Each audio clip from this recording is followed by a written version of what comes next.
મિત્રો, જીવન એક રણભૂમિ છે. ક્યારેક જીત મળે છે, ક્યારેક હાર, ક્યારેક સપના સાકાર થાય છે, તો ક્યારેક સપના તૂટી જાય છે. પરંતુ સાચો યોદ્ધા એ છે જે લડે છે અંત સુધી, ભલે સામે પરિસ્થિતિ કેટલીય કઠિન કેમ ન હોય. ભગવદ્ ગીતા આપણને એ જ શીખવે છે, લડવું પરંતુ સત્ય માટે, જીતવું પરંતુ અહંકાર વગર.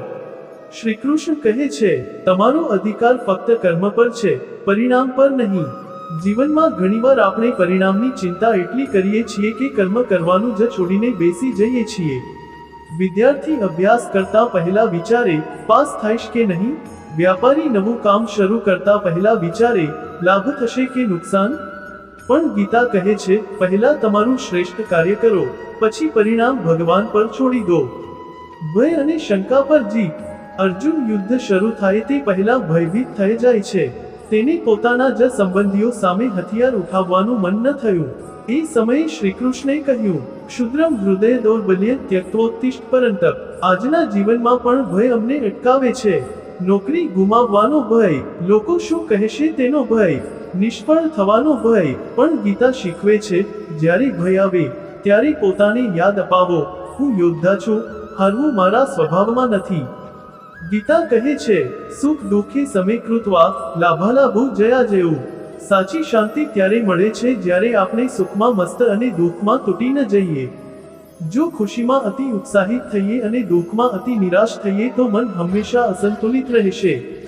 સમત્વ એટલે જીવનના દરેક વળાંકને એક સમતા સાથે સ્વીકારી લેવું.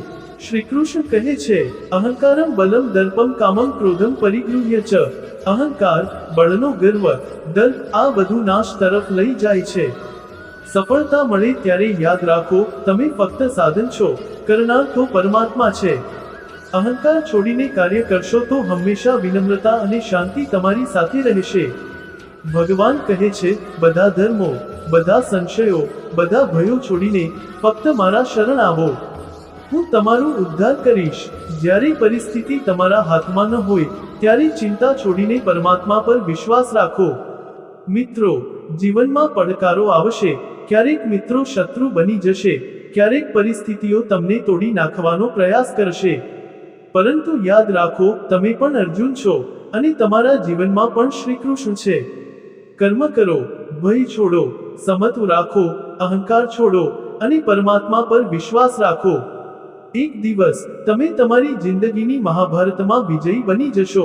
દોસ્તો, તમે વિડીયો પહેલીવાર જોઈ રહ્યા છો તો વિડીયોને લાઈક કરજો, શેર કરજો અને ચેનલને સબસ્ક્રાઇબ જરૂર કરજો.